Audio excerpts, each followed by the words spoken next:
privilege for me to be here and talking to you on this auspicious occasion of launch of this Ideathon.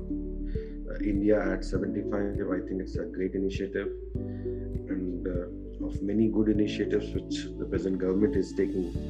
I think one of the most important initiatives are around this entrepreneurship and skilling initiatives which the government has taken.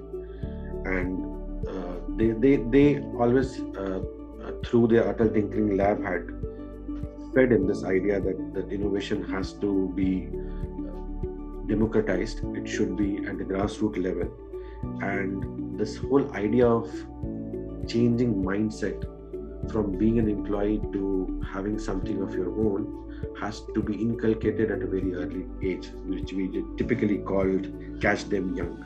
So I think this is a great initiative, having the infrastructure in place, having ecosystem developed, because we have more than 500 good incubators in the country at various educational institutions. When I say these are higher educational institutions, and then more than 100 private incubators which may not have any affiliation to any educational institutions, but they are also running it well. So they may be for profit, they may be not for profit, but they're functioning very well, right? So you have this next level of ecosystem ready. You have an ecosystem ready at your present schools and institutions, where you have these labs which are set up for you, where you can go and express yourself. So I think this stage is well set for such a program to start. And so I was mentioning that it is really difficult for us to think of inculcating this at this early stage of school education. But I think this is no rocket science. If we cannot teach somebody who is young, then we should not be in the teaching business, right?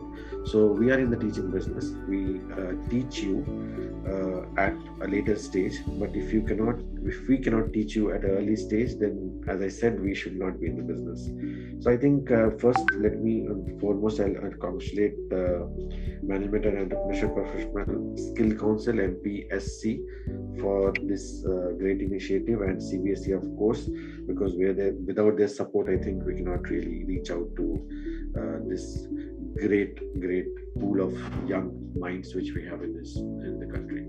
So on the onset, I'll just talk about a couple of points that why we should be doing this now.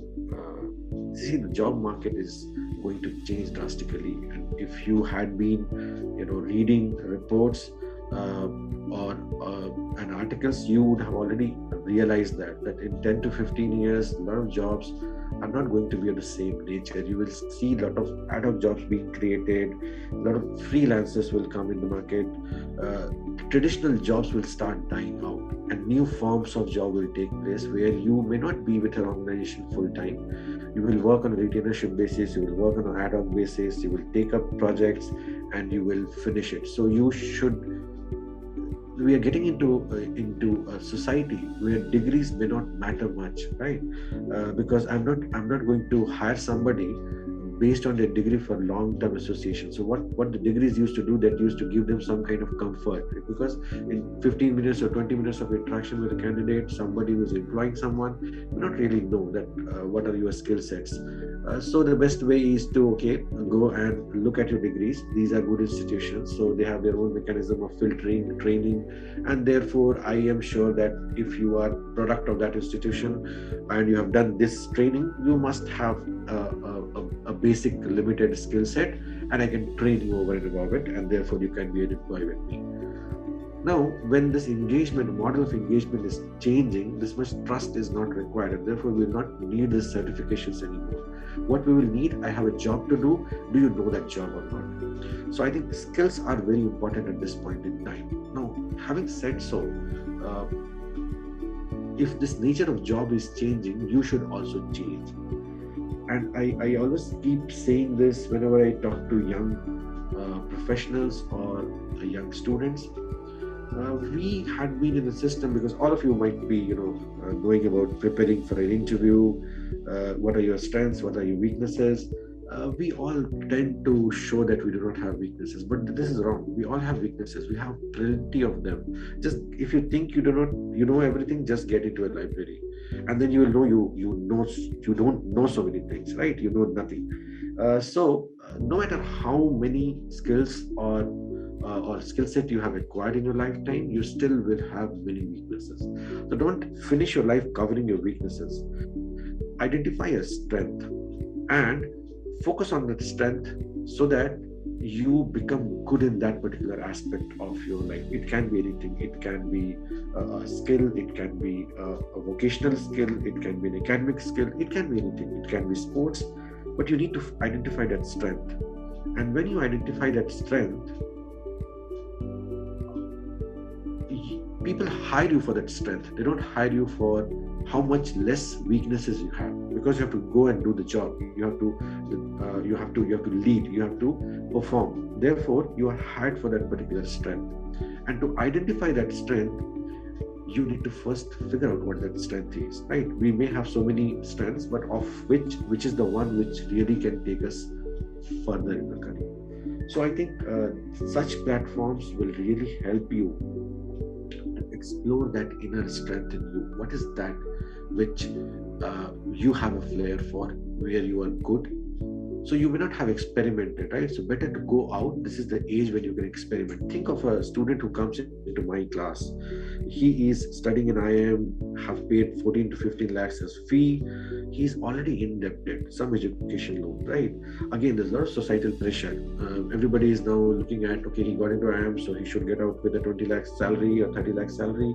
And if he does not, then again, there are so many people to laugh at him. So he has so much of pressure when he's sitting there. Although he is a good engineer, he might have passed out from an IIT, NIT, or any good institutions in the country, but now he is constrained. So as you go up in the pyramid, you get more and more constrained. And these constraints will be less when you are at the bottom of the pyramid. So you currently are at the bottom of the pyramid. There's no constraint. The moment you go in your class 12, you have selected a stream, right? Science or commerce. Now you're constrained. Your opportunity set is limited. You can only think and do things within that commerce domain or within that science domain. Again, you choose, let's say, a medical or engineering, you are constrained. Now you can do either in this field of biology and related things, or you can do something around mathematics and physics or chemistry.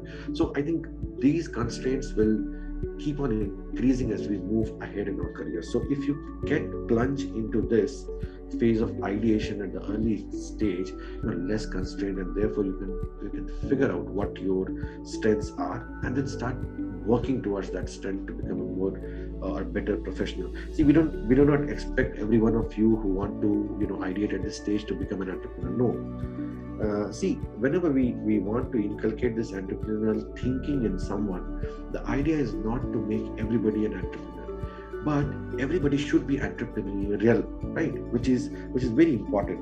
And what is this thinking like an entrepreneur? Even if you are an employee within the organization, will help you to keep consistently rejuvenating the existing organization to do new things, to explore new passions, to grow faster, to do things differently, which can either reduce the cost, which can increase their revenue, it can increase their productivity, or it can just improve their image in the business and the society where they function.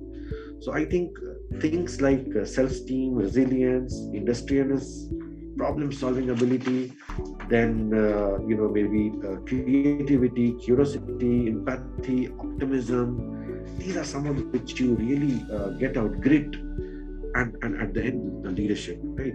So I think these are some of the traits which you develop if you plunge and start solving a problem. The biggest problem in solving a problem is the formulation of the problem itself.